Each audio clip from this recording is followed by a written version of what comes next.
The Paul Leslie Hour, helping people tell their stories. And now, your host, Paul Leslie. Hey, it's me. Hello and welcome to the Paul Leslie Hour. Thank you for tuning in. Before we get into the interview, I would be honored if you would consider going to thepaulleslie.com and clicking Support the Show. There are quite a number of things I want to accomplish with the Paul Leslie Hour, and you can help me get more of these interviews out there to the masses. It only takes a moment, and it makes a world of difference. Last but not least, tell someone about the Paul Leslie Hour. Let them know in whatever way you can. And now let's get into the interview.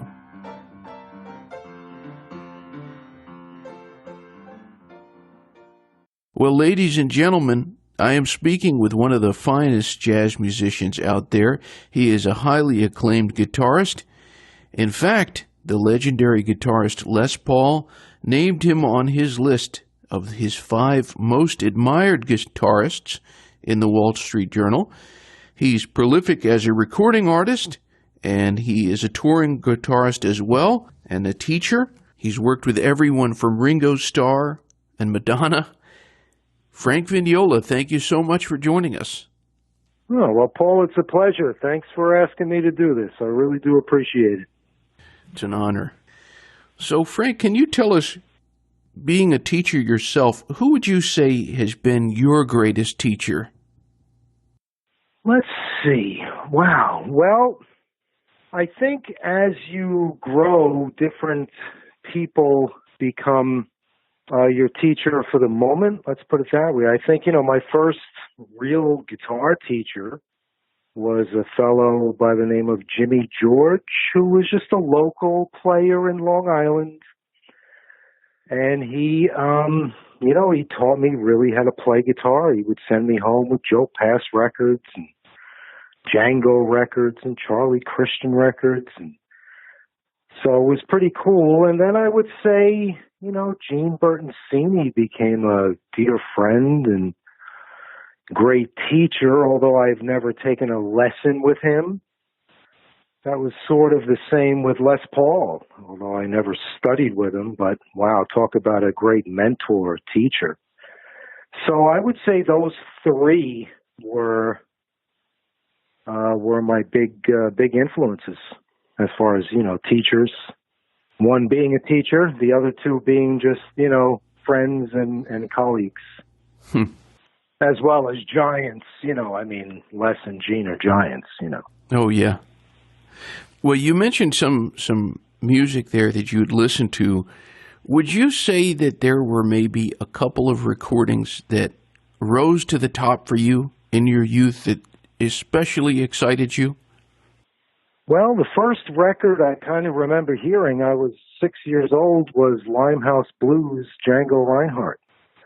The slower tempo version for those Django files out there. And I just remember falling in love with the sound. My father taught me the chords. He knew enough about the guitar to teach me the chords. And I was off and running, playing along with that record, And my first guitar teacher, he taught me how to use my ear. He would send me home with a record and say, figure out the chords to, 7 come 11. That's the Charlie Christian tune. Or, here's Joe Pass playing Mirage. Try to pick out what you're hearing, So it's a great way to learn looking back on it. You've worked with Bucky Pizzarelli, who passed away not long ago. And I'm hoping you can tell us, what was that experience like to meet Bucky and to work with him? Well, Bucky I consider to be one of the innovators of jazz guitar. It's like Les Paul. It's like being such a big fan and, having Bucky's records when I was 8 years old. And then you finally meet the man. And my first recollection of Bucky, meeting him in person, was actually, it was a guitar event, a guitar show with 5 guitarists. Bucky, Tal Farlow, Howard Alden, Jimmy Bruno, and myself. And I'm walking up, and I see Bucky come up, and he sees the bassist, Jack Lesberg, pull up, who was probably 80 at the time. And he ran across the field and carried the guy's amp for him. I was like, wow, that's pretty, just pretty cool, And he was, the sweetest guy. What a great, and you talk about entertainers. He could light the room up playing Stompin' at the Savoy, and we did some great duet records. We played Carnegie Hall twice together, once with the New York Philharmonic and the other Jammin' Limehouse Blues. Ironic, got schooled by Bucky Pizzarelli at Carnegie Hall. It was one of the highlights of my life. So, I have one of his guitars here with a hat that he gave me after I brought him back a little gift from Switzerland. He gave me his hat, so I have it on the Gibson L5 that I have of his, and a couple of paintings too. He would give me paintings throughout the years. So, a very special man, very dear to my heart. I miss him. Frank, do you think instrumental music gets the respect it deserves? It's a very good question. I mean, I'm not really. There's a huge market for instrumental acoustic music in kind of this bluegrass world. Americana, they call it. Like there's a festival in North Carolina called Merle Fest. And I remember when I was with Mark O'Connor, we had an acoustic trio with bass, violin, and guitar. Kind of, a tribute to Stefan with Bucky, So I remember going to these festivals, and there were like hundreds of thousands of people. And you'd walk out on stage, and there'd be 5,000 people screaming after solos. I'm like, what's going on here, So I think there is, a lot of respect given to instrumental music. Whether it's ever going to be, like pop music, it's just tough to say. I think the last one that really achieved that was Herb Alpert, right? The Tijuana Brass, and they're the fourth best-selling artist as far as record sales. So it's kind of tough to say, someone squeezes in a hit here and there, but are you ever going to, and I say radio now, it's kind of funny. You don't even really get any radio stations anymore unless you have the satellite. So, which I miss radio, I miss kind of driving around because a lot of the times with the satellite radio, it's the same playlist. So right. You kind of get the same thing over and over again for months at a time. Where I remember driving through Philly and I'd get the jazz station at night, they'd be playing some new stuff and it'd be like, oh, I hope I can, last the signal. So. Oh, I know that emotion all too well. When you're driving it, it's like, oh no, I have to make this next stop, but this station is cool. I have a joke that we used to use on stage with Vinny when we would travel. And I would tell the story of hearing on NPR radio, because I always used to like to plug NPR radio, because they're the lifeline of the music I love, So, and I would tell the story of the Scheherazade, Rimsky-Korsakov Scheherazade. So, and then right before the end, Vinny would say, well, what happened then? And I'd say, I don't know. I drove into the Lincoln Tunnel and lost the signal. And people would laugh, I would mention I was driving into New York City and heard the story of Scheherazade. So it seems so long ago now, too. Wow. Can you recall the first time you went into a recording studio yourself? Yes. Well, let me think about this. I was always into recording machines. So I remember a friend of my father's gave me a sound-on-sound machine, which was interesting because that's what Les Paul used, and that's the kind of multi-track recording where you get one shot. If you make a mistake, you got to go back and redo all the tracks. Not like today where you can pick and choose a note or redo a solo, completely different mentality and level of musicianship as far as I'm concerned. The first time I do believe was, I know this sounds a little crazy, but my first remembrance is going into Les Paul's studio with with Mike Peters, who had a Django-style band, and I was the rhythm guitarist. And we went to Les's studio, and that was the kind of the first remembrance of going into a, real recording studio. And I just remember it was so cold, Paul, because Les wouldn't put the heat on. He'd walk around with 7 jackets before he spent a dime, putting up the heat. So different era, So I just remember it being so cold. And then, after that, you start getting called for more recording dates, and then I started to. But I think that was really my first time in a real studio, was Les's, his house. What would you say is the most important thing that you learned from Les Paul? The most important, wow. I think the most important thing that I have learned from Les Paul, which is many things, I might add, I learned from him. Obviously, when you work with someone like that, if you don't learn something, then there's something wrong with you, is how important the people who are coming to hear you play are. Meaning, that guy would, because we would play long sets. Once he got going, it was like, a good 2-hour set, and then a break, and then another 2-hour set, which was great. I loved it. But then afterwards, people would be lined up, say 80 people to get an autograph, because they would announce after the second show, Les will be signing. And, he wouldn't get out of there sometimes till 2 o'clock in the morning, 3 o'clock in the morning, because everyone who was on that line got their questions answered. They got their picture. They got something signed. Les would look them in the eye and talk to them like they were, So I was just like, wow, look at that. And no wonder why the guy's the biggest star in the music business, So that's what I think the most important thing I learned was how important it is at concerts to be present to the public. I think that's very important. I mean, that guy would travel, which was very rare. Only 2 or 3 times did we make trips outside of New York. And, man, he would go 24 hours a day, interviews all day long, nighttime, all different countries. It's like, wow, this guy really, So that's what I learned, was how important it is to be present to your public, no matter what level you're at. If you're out there after the show and you're talking to people, it's likely they're going to come back the next time because they feel like they got to know you a little bit. And I think that's a very important thing that a lot of jazz artists, I think, miss.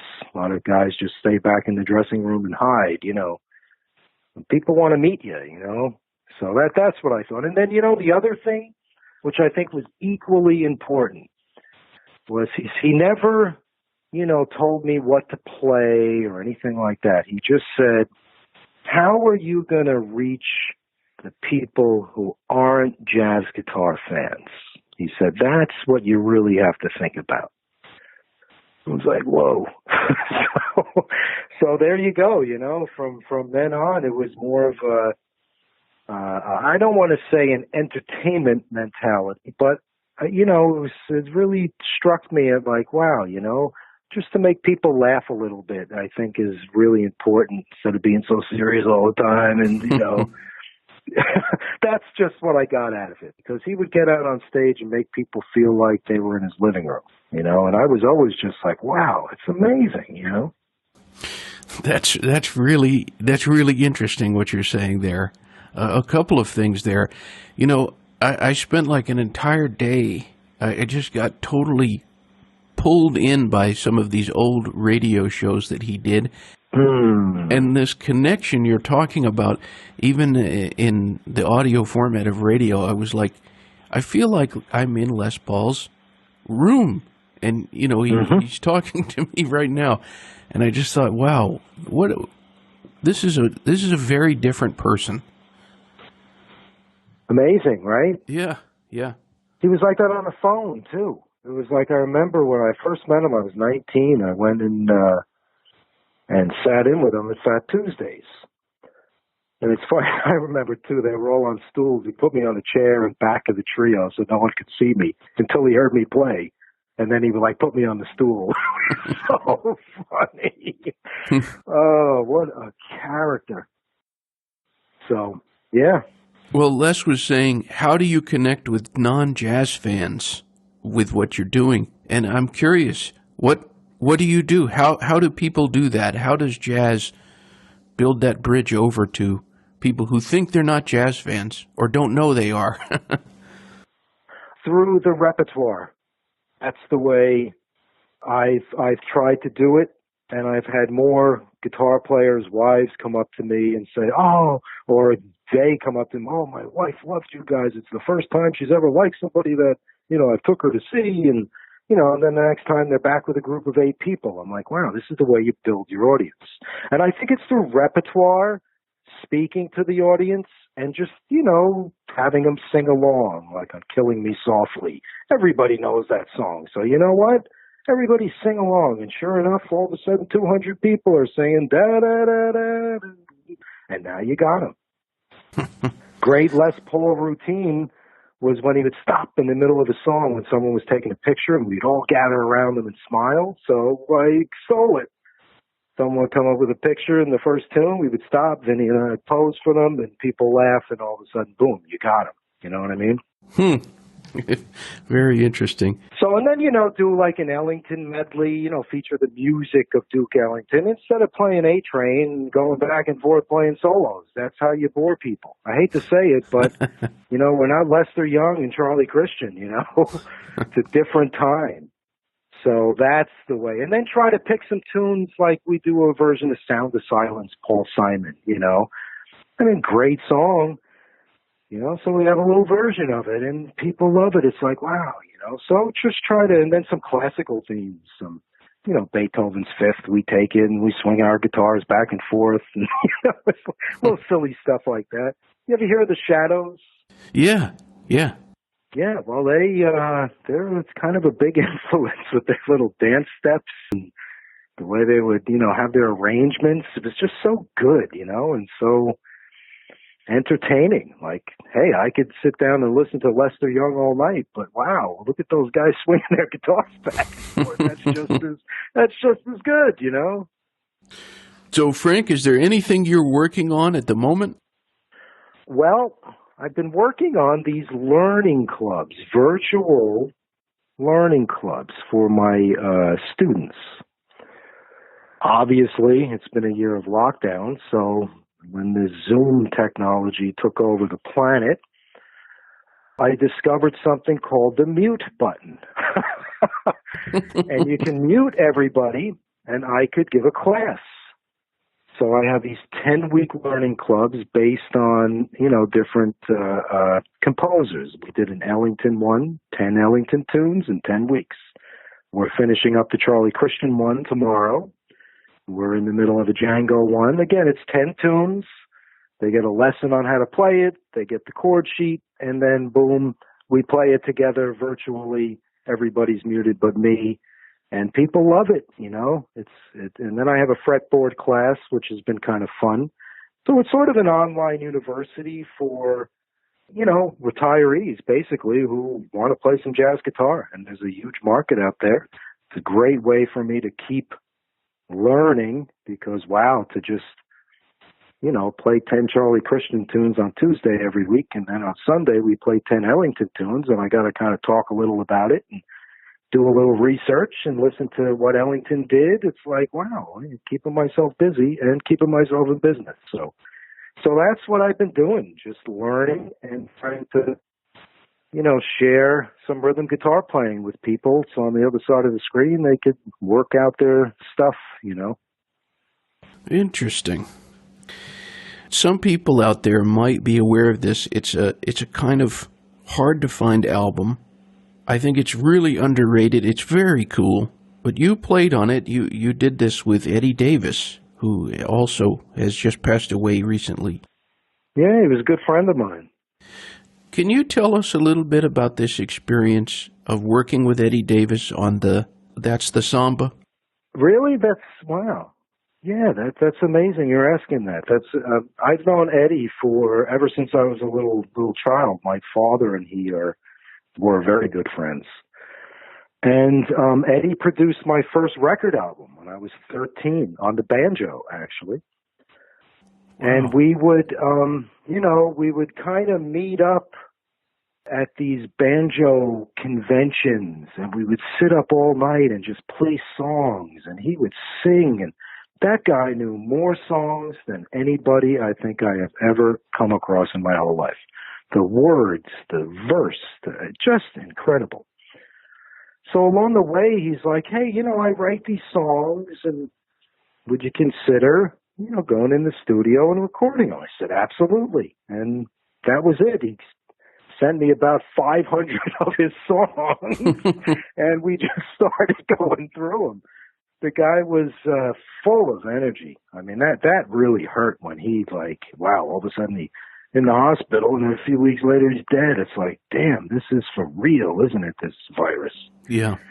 So that's when it really hit home for me. It was like, damn, Eddie's gone. Because we were planning a jazz banjo camp in March, right now, at the end of the month, March 29th, a weekend. Obviously, it was canceled, but so it's kind of interesting. Ask about it. I think he was one of the greatest musicians that I've met, even though it was tenor banjo. But I'll never forget, too, we did a performance, and the end of the show, we pulled out Flight of the Bumblebee. He was playing the bass, stand-up bass, and he has this guy's bass that he borrowed.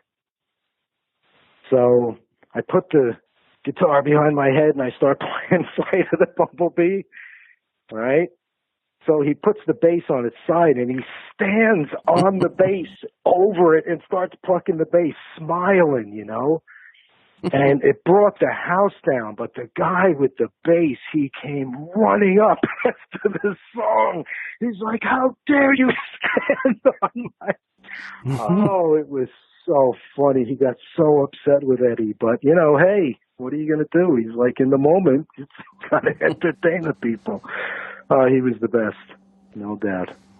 Well, I'm very sorry for your loss, and it was a loss for everybody, Somebody said after he passed away that when Eddie died, it was like a library being burned down. Yeah, exactly.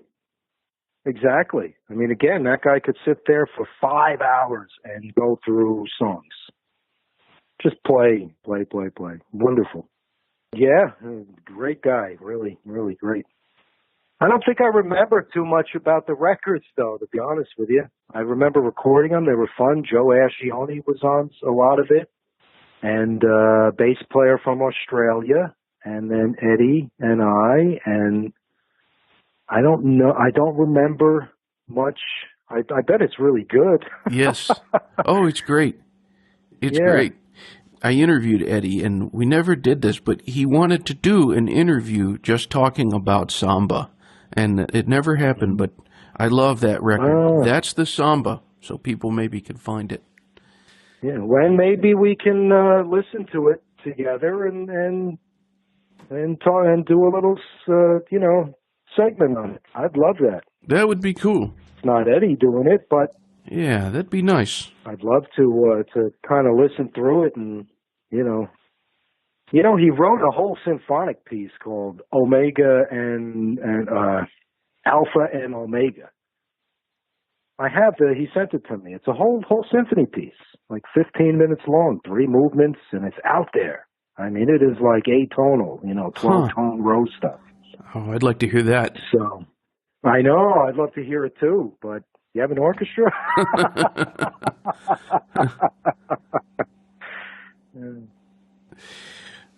What is the best thing about being Frank Vignola?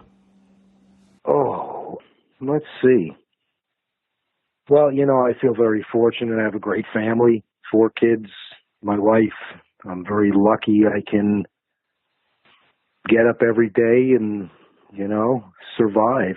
I mean, that is really the best thing about being Frank Vignola, is the fact that I don't have to get up and, a lot of musicians now are hurting, and I'm very, very fortunate that I have such a strong teaching base that I've worked very hard, because I'm insane. I just can't stand still. So I think that's the best part, is just, being secure with a good family, no problems there, no problem children or abusive relationships, or I'm just, very, very fortunate. I always like to end the show. I just give the guest the stage, so to speak. It's been a great pleasure to have you here. Anybody out there, they can visit frankvignola.com. What would you say to anybody who's tuned in with us? Well, I would say thank you, Paul, for a great interview. Very thoughtful. And thanks for listening in. I mean, I think why, when I first got your postcard, it was like, why does he want to interview me? But, thank you for the thoughtful questions and, and bringing up Eddy Davis as well as Les Paul. I think that's really cool. So just thank you. Well, thank you, Frank. I can tell you one of my favorite things to wake up to is your music. Your music has this, wow. I don't know, it's like coffee. It's wonderful. Well, I probably have a lot of stuff, Paul, that you haven't heard. And if you don't mind, maybe I'll send you a couple MP3s or WAV files of some unreleased stuff for live shows. I have a lot of stuff with Bucky, with Vinny, a lot of stuff. So if you're interested, if you enjoy it, I like to share it. Why not? Absolutely. I appreciate that a lot. And Frank, okay. I hope we can talk again someday. Thank you so much, and until next time. Okay. All right. Thank you. Thank Bye, you. Paul. Bye-bye. Ba doodly beep bop dee da dee bumpity boo rapati kana sa jip pop kila kana sa gil bond good thing jiga manga but this yeah hunger I guess I get back in the woo I got the inga rock tinga langa bo I can't oh goodbye.